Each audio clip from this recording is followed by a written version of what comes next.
ఓం పూజ్యనామం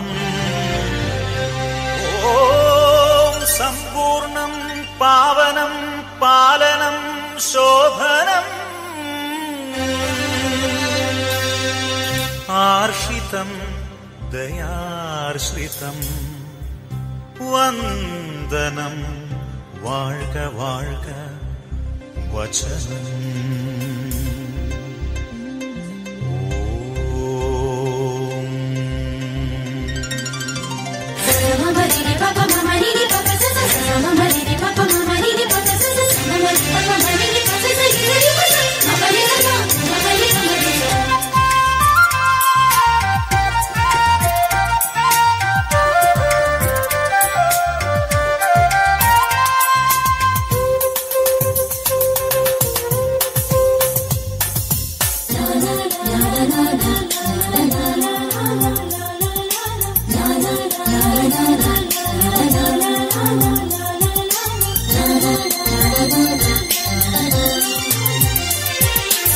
ఆదిస్వరూపం తేజస్వరూపం ఆది అనాది స్వభావం ఆదిస్వరూపం తేజస్వరూపం ఆది అనాది స్వభావం మృదుచలనం జలచలనం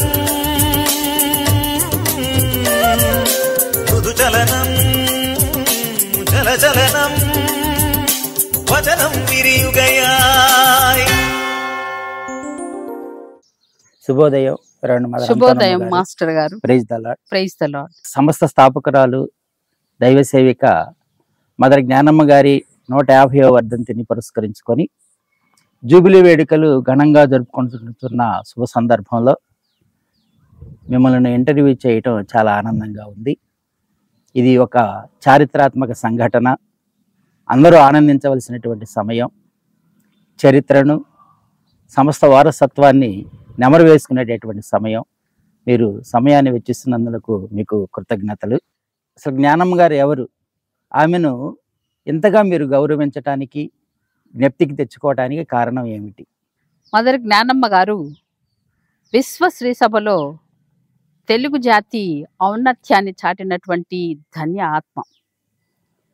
సేవాభావానికి ప్రతీకగా నిలిచిన వారు. తమ సేవల ద్వారా మద్రాసులో సెయింట్ ఆన్స్ మాధవరం మరియు ఆంధ్రప్రదేశ్లో సెయింట్ ఆన్స్ పిరంగిపురం అనే 2 సంస్థలను స్థాపించారు. 1819వ సంవత్సరంలో గుంటూరు జిల్లాలోని పిరంగిపురం అన్నటువంటి గ్రామంలో వీరు జన్మించారు. తమ విశ్వాసపూరితమైనటువంటి జీవితం, ధైర్యం మరియు త్యాగంతో అనేకులను స్ఫూర్తిగా నిలిచారు. 5గురు మగ సంతానానికి తల్లిగా ఉన్నవారు. 38వ సంవత్సరంలో భర్తను కోల్పోయినప్పటికీ ఆ దుఃఖాన్ని ఆశయంగా మలుచుకొని ఆడపిల్లల విద్య కోసం తమ జీవితాన్ని అర్పించారు. అనాథలు, విధవలు మరియు పేద బాలికల కోసం వారు చేసిన సేవలు అసాధారణమైన స్ఫూర్తిని అందిస్తాయి. జ్ఞానమ్మ గారికి చిన్నతనంలోనే సేవ చేయాలనేటువంటి ప్రేరణ ఎలా కలిగింది? మదర్ జ్ఞానమ్మ గారి తల్లిదండ్రులైన గాలి రాయన్న, మరియమ్మ గారు గాఢమైన విశ్వాసం కలిగిన కథోలిక కుటుంబానికి చెందినవారు. వారి నుండి జ్ఞానమ్మ గారు లోతైన విశ్వాసం మరియు భక్తిని స్వీకరించారు. వారిని పిరంగిపురం కథీడ్రల్ దేవాలయ ఉపదేశకుడైన తాడిపత్రి ఇన్నయ్య గారితో వివాహం చేశారు. వారు ప్రతిరోజు దివ్య పూజా బలిలో పాల్గొని దివ్య సంస్కారాల పట్ల శ్రద్ధ చూపేవారు. క్యాథలిక్ విశ్వాసంతో దగ్గరగా పెరిగిన వారు సేవ, భక్తి, ఉదారత మరియు కరుణ వంటి మానవీయ విలువలను అలవర్చుకున్నారు. భర్త మరణం ద్వారా అన్నీ కోల్పోయినప్పటికీ నిరాశకు లోగకుండా దేవుని పిలుపును స్వీకరించి పరిశుద్ధాత్మ ప్రేరణతో ముందుకు సాగారు. జ్ఞానమ్మ గారి సేవా జీవితం ఆమె యొక్క సేవా జీవితం కార్యరూపం దాల్చడానికి ప్రేరణ ఎవరు? భర్త అకాల మరణం తర్వాత 1860 సంవత్సరంలో పిల్లల భవిష్యత్తు కోసం మద్రాసులోని కిలచ్చేరి గ్రామానికి వెళ్ళారు జ్ఞానమ్మ గారు. అక్కడ విచారణ గురువులైన ఫాదర్ ఫ్రాన్సిస్ ఆరోగ్యనాథర్ గారిని కలిశారు. ఈ సమావేశం వారి యొక్క జీవిత దిశను మార్చివేసింది. విచారణలో వారు బాలబాలికలకు సత్యోపదేశ సంక్షేమాన్ని నేర్పించేవారు. అక్కడ బాలురకు మాత్రమే పాఠశాల ఉన్నప్పటికీ బాలికల పట్ల వివక్షం చూపడం, వాళ్ళను బానిసత్వానికి లోను చేయటం, వారిచే వెట్టి చాకిరి చేపించటం జరిగేది. దీనిని సవాలుగా స్వీకరించి తల్లి జ్ఞానమ్మ గారు బాలికల కోసం పాఠశాల స్థాపించాలని సంకల్పించారు. ఎన్నో అడ్డంకులు, అవరోధాలు, పేదరికం ఎదురైనప్పటికీ వారి దృఢ సంకల్పం, గొప్ప ఆశయం, వారి యొక్క ప్రార్థనా బలం వారిని ముందుకు నడిపించాయి. ఈ ఆధ్యాత్మిక పయనంలో ఫ్రాన్సిస్ ఆరోగ్యనాథర్ గురువు గారు సహకారిగా నిలిచారు. జ్ఞానమ్మ గారు మహిళల విద్యకు మరియు ధార్మిక జీవనానికి ఏ విధంగా సహకరించారు? 1863 మే 3వ తారీఖున జ్ఞానమ్మ గారు బాలికల కోసం సెయింట్ క్లేర్ అనేటువంటి తొలి పాఠశాలను స్థాపించారు. ఈ పాఠశాలలో బాలికలకు లౌకిక విద్య మాత్రమే కాక యేసు బోధనలు మరియు క్రైస్తవ విలువలను అందించేవారు. సమగ్ర వ్యక్తిత్వ వికాసానికి మార్గదర్శకంగా నిలిచారు. పేద ధనిక భేదం లేకుండా అందరికీ ఉచిత విద్యను అందించారు. అదే సంవత్సరం బాలికలకు ఒక వసతి గృహాన్ని కూడా స్థాపించారు. స్త్రీలు మరియు బాలికలు విద్యావంతులుగా, జ్ఞానవంతులుగా తీర్చిదిద్దబడాలని, స్వతంత్రంగా జీవించేలాగా చేయాలన్నటువంటి వారి దీర్ఘకాల ఆశయం నెరవేరటంలో వాళ్లకు అపార సంతోషం కలిగింది. జ్ఞానమ్మ గారి నాయకత్వ లక్షణాలు మరియు ఆధ్యాత్మికతను మీరు ఏ విధంగా నిర్వచించగలరు? మదర్ జ్ఞానమ్మ గారు అసాధారణ సుగుణాల సమాహారం. వారు ఎంతో ఉన్నత విలువలతో కూడినటువంటి జీవితాన్ని జీవించారు. ఆ విలువలను విద్యార్థులకు కూడా బోధించి తమ అనుచరులందరూ కూడా ఆ విధంగా ఉండాలని ఆశించారు. వారి జీవితం అష్టసూత్రాల సమగ్రహం. ఇవి వారు మాకు అందించినటువంటి అమూల్యమైనటువంటి రత్నాలుగా అని నేను భావిస్తాను. వారు జీవించినటువంటి 8 సూత్రాలలో ప్రథమం దేవునికి ప్రథమ స్థానం ఇవ్వాలి. రెండవది క్రీస్తు మన జీవితంలో కేంద్ర బిందువుగా ఉండాలి. 3 తిరుసభ పట్ల విశ్వాసపాత్రంగా జీవించాలి. 4 నిస్వార్థ జీవనం గడపాలి. 5 కన్యల పట్ల గాఢమైన ప్రేమ చూపాలి. 6 నిస్సహాయులు మరియు యువత పట్ల శ్రద్ధ చూపాలి.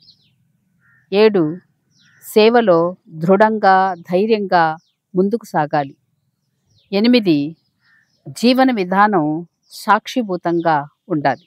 సంస్థ స్థాపకురాలు, దైవ సేవిక మదర్ జ్ఞానమ్మ గారి 150వ వర్ధంతిని పురస్కరించుకొని మీరు చేస్తున్నటువంటి జూబిలీ వేడుకలను గురించి మాతో పంచుకోవటమే కాకుండా వారి యొక్క ఆశయాలను, సేవా తత్పరతను గురించి అనేక విషయాలను మాతో పంచుకున్నందుకు మీకు ధన్యవాదములు మదర్. అది నా జీవిత కర్తవ్యం. థ్యాంక్ యూ మాస్టర్ గారు.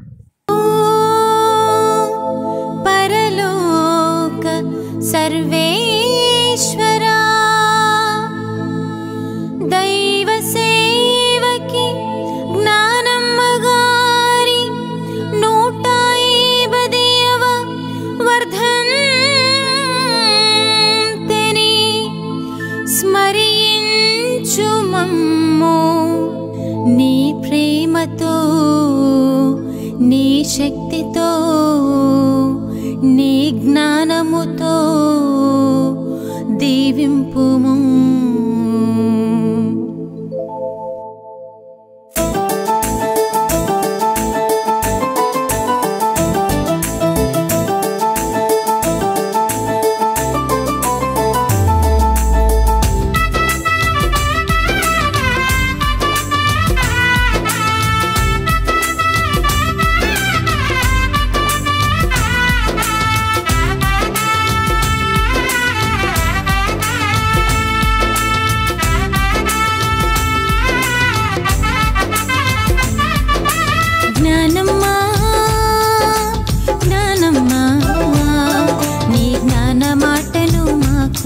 నేర్పించమ్మా జ్ఞానమ్మా జ్ఞానమ్మా నీ జ్ఞాన బాటలో మమ్ము నడిపించమ్మా.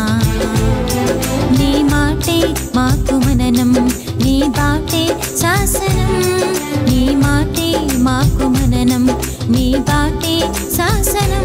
జ్ఞానమ్మా జ్ఞానమ్మా జ్ఞానమ్మా మా అమ్మవు నీవమ్మా. జ్ఞానమ్మా జ్ఞానమ్మా జ్ఞానమ్మా మా అమ్మవు నీవమ్మా.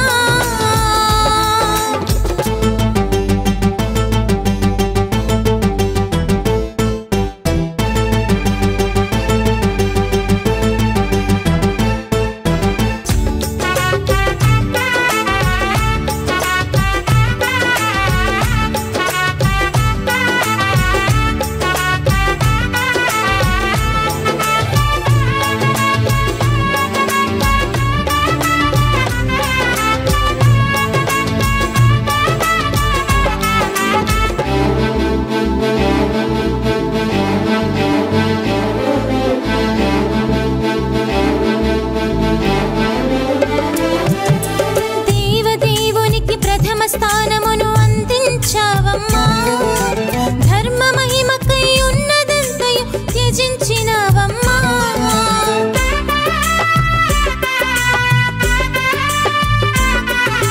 దేవదేవునికి ప్రథమ స్థానమును అందించావమ్మా. ధర్మ మహిమకై ఉన్నదంతయు త్యజించినావమ్మా. శ్రీ సభ ఎడల విశ్వసనీయత ప్రదర్శించినావమ్మా. శ్రీ సభ ఎడల విశ్వసనీయత ప్రదర్శించినావమ్మా. మఠవాసులనెల్లా ప్రభుని ప్రేమతో నింపినావు నీవమ్మా. మఠవాసులనెల్లా ప్రభుని ప్రేమతో నింపినావు నీవమ్మా. జ్ఞానమ్మా జ్ఞానమ్మా జ్ఞానమ్మా మా అమ్మవు నీవమ్మా. జ్ఞానమ్మా జ్ఞానమ్మా జ్ఞానమ్మా మా అమ్మవు నీవమ్మా.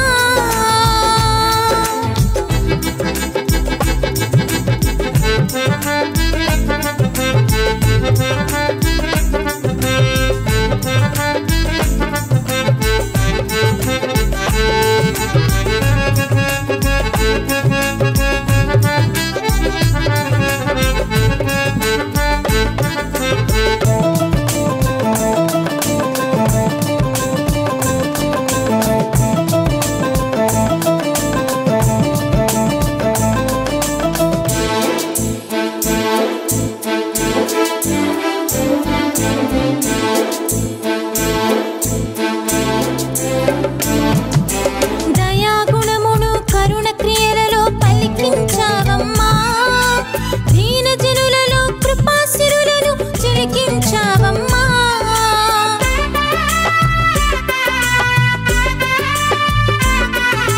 దయాగుణమును కరుణ క్రియలలో పలికించావమ్మా. దీన జనులలో కృపాసిరులను చిలికించావమ్మా. మనోక్షోభతో కృంగిన వారికి మమత పంచినావమ్మా. మనోక్షోభతో కృంగిన వారికి మమత పంచినావమ్మా. బలహీనులనెల్ల ఆత్మశక్తితో పంపినావు నీవమ్మా. బలహీనులనెల్ల ఆత్మ ఆత్మశక్తితో పంపినావు నీవమ్మ. జ్ఞానమ్మా జ్ఞానమ్మా జ్ఞానమ్మా మా అమ్మవు నీవమ్మా. జ్ఞానమ్మా జ్ఞానమ్మా జ్ఞానమ్మా మా అమ్మవు నీవమ్మా. జ్ఞానమ్మా జ్ఞానమ్మా నీ జ్ఞాన మాటలు మాకు నేర్పించమ్మా. జ్ఞానమ్మా జ్ఞానమ్మా నీ జ్ఞాన బాటలో మమ్ము నడిపించమ్మా. నీ మాటే మాకు మననం, నీ బాటే శాసనం. నీ మాటే మాకు మననం, నీ బాటే శాసనం. జ్ఞానమ్మా జ్ఞానమ్మా జ్ఞానమ్మా మా అమ్మవు నీవమ్మా. జ్ఞానమ్మా జ్ఞానమ్మా జ్ఞానమ్మా మా అమ్మవు నీవమ్మా. రెవరెండ్ సిస్టర్ పాల్ ట్రీజా గారు, ప్రొవిన్షియల్ సుపీరియర్ గుంటూరు ప్రావిన్స్ గారికి శుభోదయం. శుభోదయం. సంస్థ స్థాపనకు మొదటి బీజాలు ఎవరు వేశారు? సంస్థ స్థాపనలో మొదటి బీజాలకు అంకురము తల్లి జ్ఞానమ్మ గారే వేసి ఉన్నారు. వారు ప్రతినిత్యము పాఠశాలను, వసతి గృహాన్ని సందర్శిస్తూ కిలచేరులో ఉన్నటువంటి బాలబాలికలకు, యువతకు దైవభక్తి గురించి, దైవ పిలుపుల గురించి, సత్యోప సందేశం గురించి ఎక్కువగా బోధిస్తూ ఉండేవారు. వారు ప్రతినిత్యము వారిని సందర్శించినప్పుడు ఈ యువతలోని సుగుణాలను గమనించేవారు. వారిలో ఉన్నటువంటి అగతమ్మ, అరుళమ్మ వీరిద్దరూ ఎంతో దైవభక్తి కలిగి, ఎంతో మంచిగా ఉంటూ, మంచి ప్రవర్తన కలిగి, ఉదయం పూట ప్రతిరోజు గుడికి వెళుతూ, సాయంత్రం జపమాలను జపిస్తూ, పిల్లలకు ఎంతో సహాయం చేస్తూ, మంచి వినయ విధేయతలు కలిగి ఉండేవారు. వారిని చూసి జ్ఞానమ్మ గారు ఎంతో మురిసిపోయేవారు. అదేవిధంగా వారిని గురించి ఫాదర్ ఆరోగ్యనాథర్ గారితో కూడా డిస్కస్ చేస్తూ ఉండేవారు. వారిద్దరు ఎంతో ప్రార్థన చేసి ఒక నిర్ణయానికి వచ్చిన తర్వాత అరుళమ్మ, అగతమ్మలను కూర్చొని పెట్టి వారికి దైవ పిలుపుల గురించి, దేవుడు పిలిచిన వారిని ఎంతగా ఆయన దీవిస్తారని, దేవుడు పిలిచినప్పుడు ఆ బంధాలని, కుటుంబాన్ని ఏ విధంగా త్యాగం చేసి మనం దేవుని సేవకు రావాలన్నది బోధించారు. వారు తమ నిర్ణయాన్ని తెలియచేసిన తర్వాత వారిని బళ్ళారిలోని గుడ్ షెపర్డ్ కాన్వెంట్లో తర్బీదు నిమిత్తం ఉంచి ఉన్నారు. వారు తర్బీదు పొందిన తర్వాత అగతమ్మ ఫిలోమేనాగా, అరుళమ్మ యాంజిలేగా నామధేయం ధరించి తిరిగి కిలచేరికి వచ్చి మొదటి బీజాలుగా సెయింట్ యాన్స్ సంస్థకి వాళ్ళు అంకురార్పణం చేశారు. జ్ఞానమ్మ గారు తన అనుచరులకు అందించిన చివరి సందేశం ఏమిటి? జ్ఞానమ్మ గారు చివరి దశలో ఉన్నప్పుడు తన చుట్టూ తన యొక్క కన్యలను పెట్టుకున్నారు. అప్పుడు ఎంతో మంది కన్యలరేరు. సిస్టర్ యాంజలీనా, సిస్టర్ ఫిలోమినా మరియు ఒక నోవిస్ జోసెఫ్ మాత్రమే వారి చుట్టూ ఉన్నారు.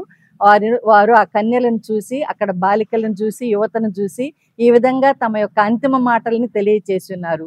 మొదటి మాటగా ఆమె ఏమి చెప్పారంటే, ఆమె ఖచ్చితంగా దైవభక్తి కలిగి ఉండాలని, దేవుని గురుత్వాన్ని పొందినటువంటి గురువులకు, అధికారులకు తప్పకుండా వినయ విధేయతలు కలిగి ప్రవర్తించాలని, విధేయతతో వర్తించాలని చెప్పారు. రెండవ మాటగా నిరుపేదలకు, బాలబాలికలకు ఎల్లప్పుడూ సహాయం చేయాలని, ముఖ్యంగా బాలికలకు సంరక్షణ, వసతిని కలిగించాలని, బాలికల యొక్క విద్యకు మనం కృషి చేయాలని కోరారు. మూడవ మాటగా ఆమె కష్టపడి పనిచేయాలని చెప్పారు. ఎప్పుడు కూడా దేవునిపై ఆధారపడమని, విదేశీయులు ఇచ్చే డబ్బుకు కానీ లేదా గవర్నమెంట్ ఇచ్చే డబ్బుకు కానీ ఆధారపడకుండా కష్టపడి పనిచేసి తమ కాళ్ళ మీద తాము నిలబడాలని తమ చివరి సందేశంగా వారికి తెలియజేసి ఉన్నారు.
ధీరవనితవు నీవమ్మా దీటుగా మాకై వేడమ్మా ధైర్యశాలివి జ్ఞానమ్మా ధన్యత నీకే కలుగునమా ధన్యత నీకే కలుగునమా జ్ఞానమ్మా ఓ జ్ఞానమ్మా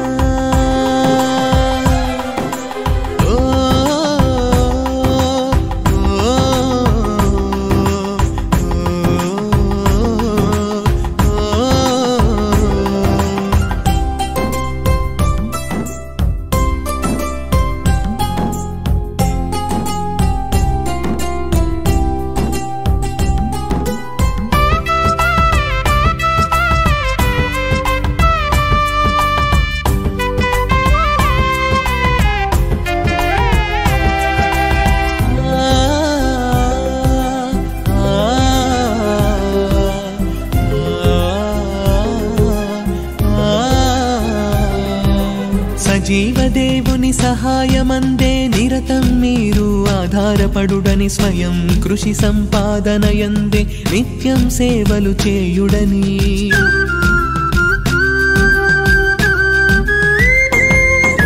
సజీవదేవుని సహాయమందే నిరతం మీరు ఆధారపడుడని స్వయం కృషి సంపాదనయందే నిత్యం సేవలు చేయుడని అందించావు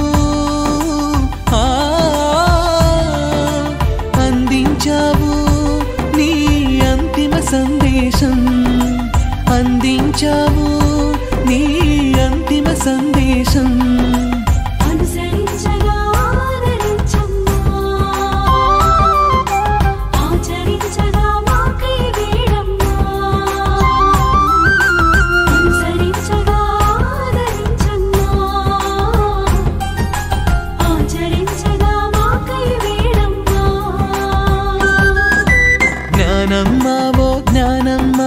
ధీరవనితవు నీవమ్మా దీటుగా మాకై వేడమ్మా ధైర్యశాలివి జ్ఞానమ్మా ధన్యత నీకే కలుగునమా ధన్యత నీకే కలుగునమా జ్ఞానమ్మా ఓ జ్ఞానమ్మా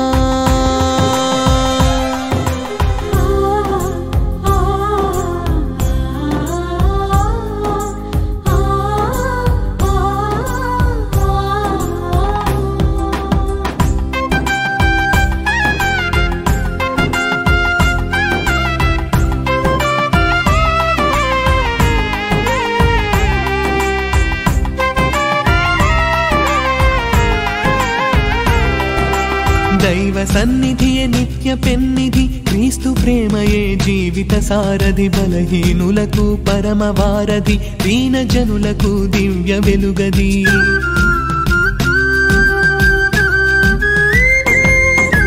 దైవ సన్నిధియే నిత్య పెన్నిధి క్రీస్తు ప్రేమయే జీవిత సారథి బలహీనులకు పరమ వారధి దీన జనులకు దివ్య వెలుగది నేర్పించావు నేర్పించావు నీ జీవిత సత్యం నేర్పించావు నీ జీవిత సత్యం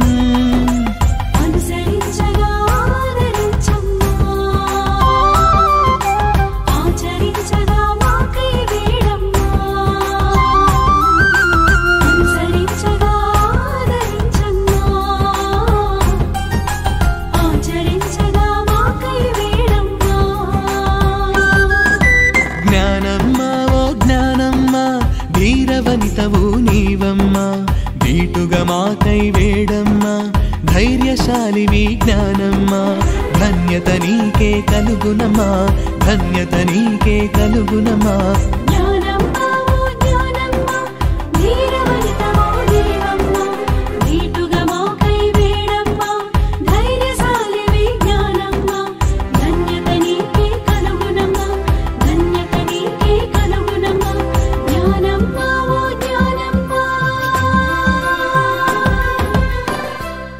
మరి మద్రాసులో స్థాపించబడినటువంటి పునీత అన్నాంబ మఠ కన్యల సంస్థ ఫిరంగిపురానికి ఏ విధంగా వచ్చింది? 1877వ సంవత్సరంలో దారుణమైన కరువు సంభవించినప్పుడు పునీత అన్నాంబ సంస్థ కన్యలు చాలా సేవలు అందించారు. వీరి సేవల గురించి కడప, కర్నూలు, గుంటూరు, చెంగల్పట్టు గ్రామాల్లో ఆ ఆయా జిల్లాల్లో వీరి యొక్క సేవల గురించి తెలుసుకొని తమ కన్యలు మాకు కూడా వచ్చి సేవ చేస్తే బాగుండన్న అభిప్రాయానికి వచ్చారు. అదే కాకుండా ఈ గుంటూరు పరిసర ప్రాంతాల్లో కథోలిక గ్రామ జనాభా ఎక్కువ, అదొక కారణం. మరియు జ్ఞానమ్మ గారి స్వగ్రామం కాబట్టి ఫిరంగిపురంలో కూడా ఒక శాఖ మఠాన్ని స్థాపిస్తే బాగుంటుందని వాళ్ళు ఆలోచించారు. అది కాకుండా ఆ రోజుల్లో మద్రాసు నుంచి ఫిరంగిపురం రావాలంటే చాలా దూరం ప్రయాణం చేయాల్సి ఉంటుంది ఈ గ్రామాలను తిరగాలంటే. అందుకని వారు నిర్ణయించుకొని ఫాదర్ బాలనాథర్ గారి ద్వారా ఒక లేఖను రాయించి ఫాదర్ థియోడోర్ డిక్మన్, అప్పటి విచారణకర్తలైన ఫిరంగిపురం విచారణకర్తలకి డిక్మన్ గారికి ఒక లేఖను పంపించారు. ఆ లేఖను చూసిందే తడవుగా ఫాదర్ థియోడోర్ డిక్మన్ గారు సంతోషంగా ఫాదర్ హెర్బర్ గారిని తీసుకొని మద్రాసు చేరి అక్కడ ఉన్నటువంటి విచారణకర్తలైన కెనడీ గారిని కలిసి వారిద్దరు కలిసి బిషప్ గారి కోల్గన్ గారి దగ్గరికి వెళ్ళి తమ యొక్క ఇష్టాన్ని తెలియజేశారు. ఫిరంగిపురంలో ఈ కన్యలు ఉంటే బాగుంటుంది అన్న ఆలోచన వాళ్ళు తెలియజేసిన వెంటనే వారు సంతోషంగా అంగీకరించారు. 1882 సంవత్సరం ఆగస్టు 24వ తేదీన వీరిని ఫిరంగిపురం తీసుకొచ్చి ఒక శాఖా మఠంగా వారిని అక్కడ పెట్టారు. ఈ యొక్క కన్యలు చేసే సేవలు, ఫాదర్ డిక్మన్ గారి యొక్క ఆదరణ ఇవన్నీ కూడా ఎంతో ప్రాముఖ్యతను సంతరించుకున్నాయి. 1882 సంవత్సరంలో స్థాపించినప్పటి నుంచి శాఖా మఠంగానే కొనసాగింది మద్రాసు వారిది. ఆ తర్వాత 1897 సంవత్సరంలో తల్లి మఠం నుంచి అంటే మాతృమఠం నుంచి వేరయ్యి ఒక సంస్థగా 1897 సంవత్సరంలో స్వతంత్ర ప్రతిపత్తి గల సంస్థగా మాకు స్థాపించబడింది. అప్పుడు తల్లి జ్ఞానమ్మ గారు 2 సంస్థలకి అధినేత అయినప్పటికీ, ప్రారంభికురాలైనప్పటికీ మాధవరం సంస్థ, ఫిరంగిపురం సంస్థగా మేము గుర్తింపబడుతున్నాం వేరువేరుగా. జ్ఞానమ్మ గారు స్థాపించిన సంస్థలు ఇప్పుడు ఏ విధంగా విరాజిల్లుతున్నాయి? జ్ఞానమ్మ గారి వారసత్వాన్ని ఆమె అనుచరులైన సభ సారథులు ఏ విధంగా కొనసాగిస్తూ ఉన్నారు నేడు? జ్ఞానమ్మ గారు స్థాపించినటువంటి ఈ 2 సంస్థలు సెయింట్ ఆన్స్ మద్రాసు కానీ సెయింట్ ఆన్స్ ఫిరంగిపురం కానీ 3 పువ్వులు 6 కాయలుగా వర్ధిల్లుతూ ఉన్నాయి. మఠ సారథులు కాలానుగుణంగా సామాజిక అవసరాలను బట్టి విద్యతో పాటు వైద్యము, సాంఘిక సేవలు కూడా స్థాపించారు. సాంఘిక సేవా రంగంలో, విద్యారంగంలో, వైద్య రంగంలో మరియు సువార్త సేవలో కన్యలు ప్రతినిత్యము ప్రగతిబాటలో నడుస్తూ ఉన్నారు. 1997 సంవత్సరంలో మే 13వ తారీఖున అంతర్జాతీయ హోదాను కూడా పొందాము మా సంస్థకి. 125 సంవత్సరాలు గుంటూరు పీఠం పొందినటువంటి సంస్థ 1977 సంవత్సరంలో సామాజిక హోదాని, తర్వాత స్వతంత్ర హోదాని కలిగి ఉండటమే కాకుండా అంతర్జాతీయ హోదాని కూడా పొంది గుర్తింపబడింది. అంతేకాకుండా 7 తెలుగు రాష్ట్రాల్లో, 2 తెలుగు రాష్ట్రాలు ఆంధ్ర, తెలంగాణ కాకుండా ఒరిస్సా, కర్ణాటక, తమిళనాడు, కేరళ మరియు మహారాష్ట్ర 7 రాష్ట్రాల్లో మేము సేవలు అందిస్తూ ఉన్నాము. సముద్రాలు దాటి ఇటలీ, జర్మనీ, అమెరికా మరియు ఆఫ్రికా దేశాల్లో కూడా సేవలు అందిస్తూ సమయానుకూలంగా, కాలానుగుణంగా మా సారథులు ఎన్నో రకములైనటువంటి అభివృద్ధి పనులను చేపట్టి సంస్థను ముందుకు సాగిస్తూ ఉన్నారు. ఈ సంవత్సరం సభలో ఒక పండుగ వాతావరణం, అనేక రకాల ఆధ్యాత్మిక కార్యక్రమాలు జరుగుతూ ఉన్నాయి. ఈ సంవత్సరం యొక్క ప్రత్యేకత ఏమిటి? ఈ సంవత్సరం తల్లి జ్ఞానమ్మ గారి యొక్క 150వ వర్ధంతిని ఘనంగా కొనియాడాలనుకుంటున్నాము. ఆమెకు 2014లో అంతర్జాతీయ హోదాలో తల్లి శ్రీసభ నుంచి దైవ సేవకురాలు అనే హోదా కల్పించబడింది. ఆమెకు త్వరగా పునీత పట్టం రావాలని, ఆమె పునీతురాలుగా గుర్తింపబడి ఆమె సేవలు, ఆమె సుగుణాలు అందరికీ తెలియచేయాలని ఎన్నో ఆధ్యాత్మిక కార్యక్రమాలను చేపడుతూ ఆమె యొక్క వర్ధంతిని ఈ సంవత్సరం 2025 డిసెంబర్ 20వ తారీఖు ఫిరంగిపురంలో ఘనంగా కొనియాడాలనుకుంటున్నాం. Praise the lord.